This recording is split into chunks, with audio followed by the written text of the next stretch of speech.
We're in Victoria's Yarra Valley to drive this. It's the new Honda Civic Hybrid. It's the 11th generation Civic from Honda, and it's just arrived in Australia with a 2-litre inline-4 running on the Atkinson cycle, but most importantly, it has 2 electric motors. That means it has 135 kilowatts, but most importantly, it uses just 4.2 litres per 100 kilometres on the claimed combined cycle. In this video, we're going to jump into the driver's seat, have a look around the interior, talk about some of the features and technology, get into the back seat, have a look at the boot, and most importantly, go for a drive. So make sure you stick around for something of a verdict, and if you haven't already, hit subscribe and also make sure that notifications bell is turned on. Without further ado, let's get into it. Welcome to the interior of the Honda Civic Hybrid, a lovely place to sit. It kind of fits me like a glove. And it's interesting sitting in a sedan compared to an SUV. Obviously not sitting up so high, but there's something lovely and sporty about sitting so close to the road. And for a lot of people, it'll be a simple mathematical question whether they get the hybrid over the petrol.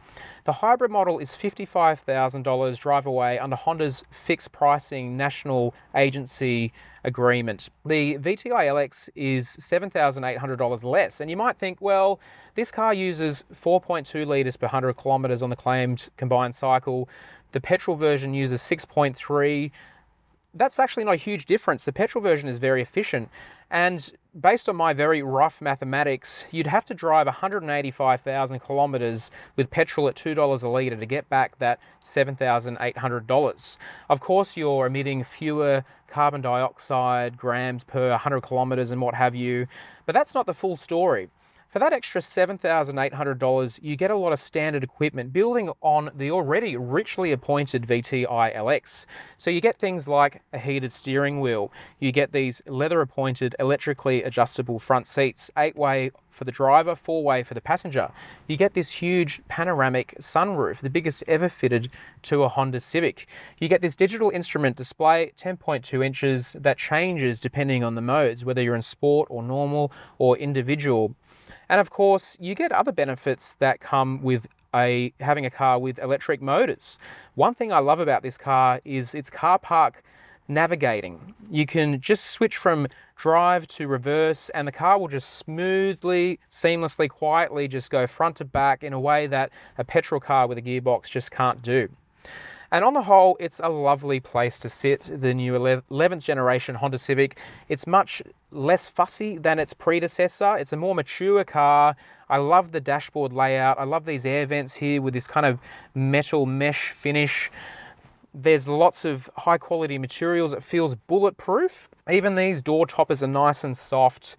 And I have to say, it's just a great car to sit in. It feels really well designed, cleverly engineered, and you get lots of things like wireless phone charger here. There's wireless Apple CarPlay, there's Android Auto, of course. We've got 2 USB-A outlets in the front here. We've got a 12-volt outlet as well. And obviously the 11th generation Civic comes with all the semi-autonomous technology you could ever hope for from Honda. There's active emergency braking, rear cross-lane traffic assist, there's radar cruise control, there's semi-autonomous driving. The car will drive itself down the freeway for a short amount of time before it beeps at you to put your hands back on the steering wheel. But on the whole, it's a very richly appointed car, a great place to sit, and big fat green tick, Honda, excellent job on the 11th generation Civic. Okay, now welcome to the back seat of the Honda Civic Hybrid. Before we get into the space and how it feels back here, one thing you do get for your additional $7,800 over the VTi LX petrol is 3 extra airbags. Front seat occupants get a center airbag and rear seat passengers get 2 additional side airbags. So that's a big fat green tick for the Honda Civic Hybrid safety credentials over the VTi LX. In terms of space, one benefit of the 11th generation Civic with its lengthened wheelbase is more leg and foot room. Now, I'm 174 centimeters tall. I've got oodles of foot room. I have heaps of knee room, and headroom is a little bit tight. I wouldn't want to be much taller. Otherwise, I'd be kind of slinking down or, getting a bit of a sore neck back here. But we've got a great comfortable back seat itself. It doesn't feel like there's two boogie boards back here. They're nice and softly padded. There's sufficient under-thigh support as well. We have a center armrest with cup holders. We've got air vents with their own flow control. We've got two USB-A outlets here with phone recharging. And curiously, you get a couple of additional things in the Honda Civic Hybrid that you don't get in the VTi LX. You get a driver's seat map pocket and you get some extra coat hooks.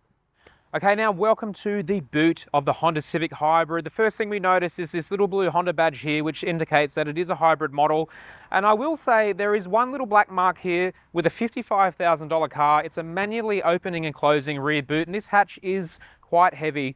Would have been nice if it had an electric tailgate. The boot itself is quite large. It's big enough for most people. However, you do give up a little bit of boot size to get that battery in there. It's 40 litres smaller than the VTi LX at 409 litres. One little bit of clever design I like is this rear parcel shelf privacy screen. You can just pull that across and clip it in. Nice and simple and light.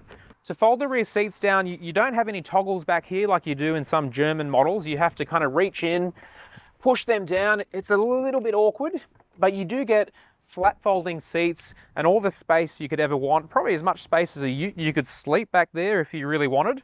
There's no spare tire in the Honda Civic Hybrid. There is a little bit of space under here where it would have gone, but you get a can of goo back here as a puncture repair kit. And there you have it, more than enough space for most people. First impressions of the Civic Hybrid are good. When you first get in, it enters electric vehicle mode almost straight away. It's nice and smooth and quiet. It's got that buttery electric motor feel, off throttle tip in, and it's just lovely to drive. It's one of those cars that after 100 meters, you're thinking to yourself, they've nailed it. They've done such a great job.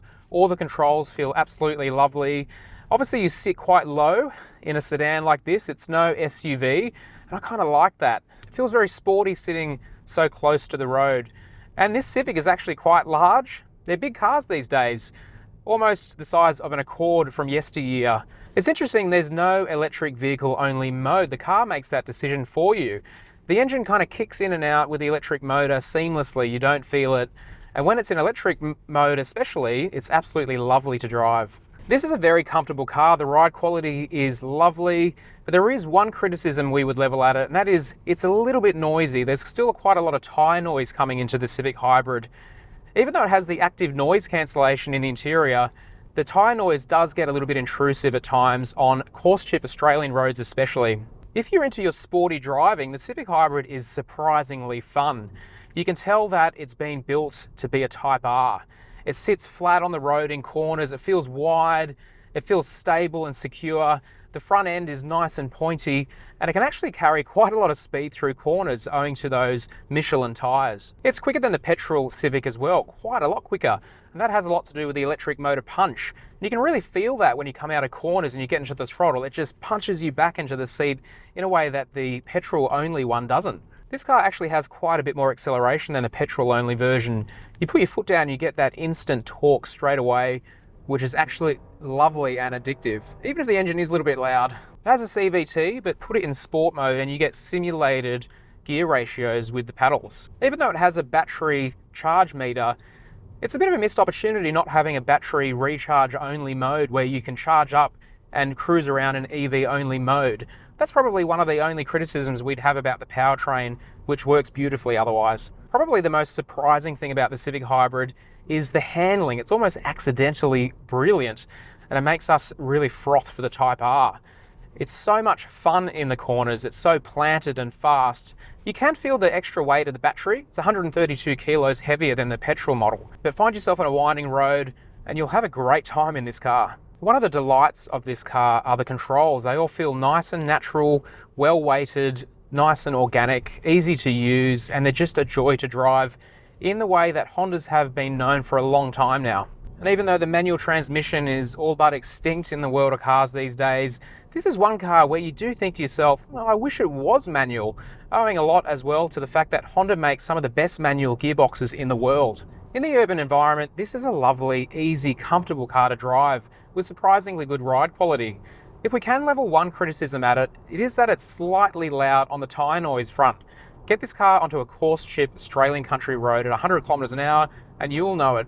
The Civic Hybrid has 4 driving modes. There's normal, eco, sport, and individual, which lets you mix and match your ideal combination of settings between powertrain, steering, and even the gauge cluster. This is actually a surprisingly accomplished country vehicle as well, owing to its fairly long wheelbase, wider tracks. It's just a lovely car to drive on country roads. If only it was a little bit quieter. It's so good to drive in its EV mode that you wonder, why have they bothered with a petrol engine at all? Of course, there's the cost side of things, but if it was electric only, this would be an amazingly great car to drive. The most surprising thing about the Civic Hybrid is the handling. It's actually quite amazing. It's very fast down a winding road. Some hot hatches from yesteryear would absolutely struggle to keep up. If you're into driving, you'll find this car surprisingly satisfying. That bodes well, of course, for the incoming Type R, which arrives in early 2023.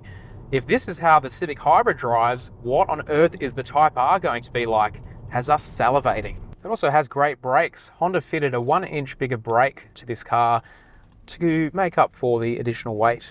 So there you have it, the new Honda Civic Hybrid. Is it worth the $7,800 premium over the VTi LX? We say yes.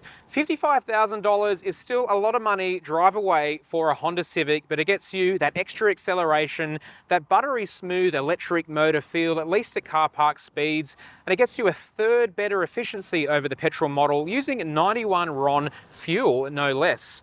And you get that amazing handling that makes us froth for the Type R that arrives early 2023.